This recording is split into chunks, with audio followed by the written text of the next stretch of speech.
In 1842, when the British first invaded China, they took Hong Kong as their main train port, which was originally given to them, but they built it up in this huge city that became this major center of trade in China that's still there to this day. When the British first took that, they introduced the ideas of democracy, free press, and Western ideas into an Eastern region that developed it to be, significantly different from the rest of China.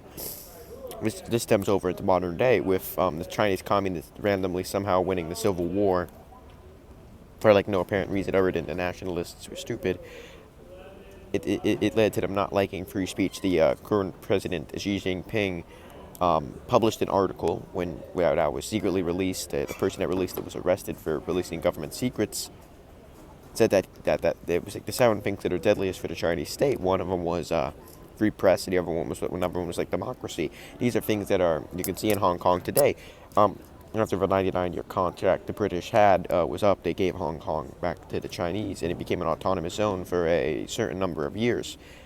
That's going to be up soon, and the residents of Hong Kong are freaking out over what's possibly going to happen. That their free speech is going to be oppressed, and all sorts of stuff's going to happen. It's not going to be good. In 2014, they started a bunch of riots over the Chinese attempting to centralize the method of government for their elected officials and their like governors of Hong Kong, which they elected freely themselves. This was called the Umbrella Movement. Lots of citizens for Hong Kong went out into the streets for 79 days to revolt against the Chinese government for their transgressions against them. Chinese authorized the Hong Kong police and kind of forced them to go in there with tear gas and pepper spray to the point where people had to use umbrellas to defend themselves, and almost everybody had umbrellas. That's where the name comes, the Umbrella Movement. It did end in 2014, but it's still been going on to kind of to this day. There's been riots and lots of stuff going on in Hong Kong. And I think this issue is important because it's the first step to a larger Chinese invasion of the world. There's this YouTuber I watch. Go ahead and watch him. His name is Crowley. He has a video. It's like an hour long. It's about like Trump's biggest failure. It's called something like that.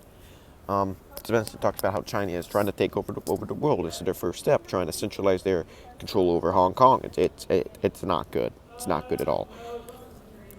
First Hong Kong, then the world. It's not good. Hong Kong needs independence because they are a major. They're like Singapore. Singapore is an independent city-state that thrives off trade, and the same thing could be said for Macau and Hong Kong. Mainly Hong Kong is the most influential city in Asia, along with Singapore.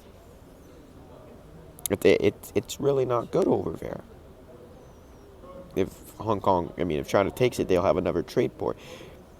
They have been influencing all over the world, taking certain trade ports. They're giving out loans to countries like Sri Lanka. Sri Lanka is an island off the coast of India. It's a big one down to the south. They was this large port they wanted to build to have some trade influence. So what they did is they got a large loan from the Chinese to build up a port there, right? And then the Chinese went the loan back. They went, we can't pay the loan, and they went, it's fine. Just give us the port for like 99 years. And now China owns a big trade port there. They're doing this all over Asia. They're the main trade partner with a lot of European countries. They're the main trade partner with Africa, and it's not good. China's trying to take over the world. This is one of their steps, getting another large trade outpost.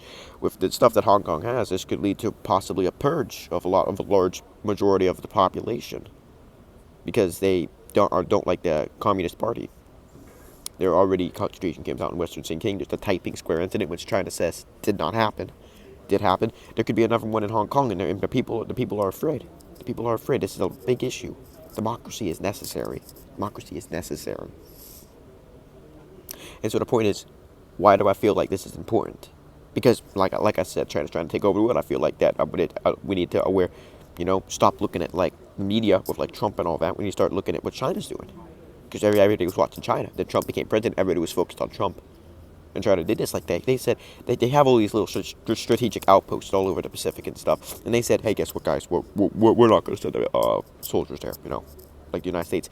Everybody turns their back and looks at Trump. Guess what? They put soldiers there. They reinforced the military outpost, like Somalia or something. That's the main place for pirate hunting. It's not good at all. Not good at all. That's why fatalist issue is important. This is an extremely important issue. I used multiple sources. I used the Wikipedia article on the movement. I used an umbrella movement page, and most importantly, I used the hour-long video by Crowley to help bring up awareness for this. Please go check him out. Subscribe to him. It's pretty cool. And yes, I hope I get an A on this. It's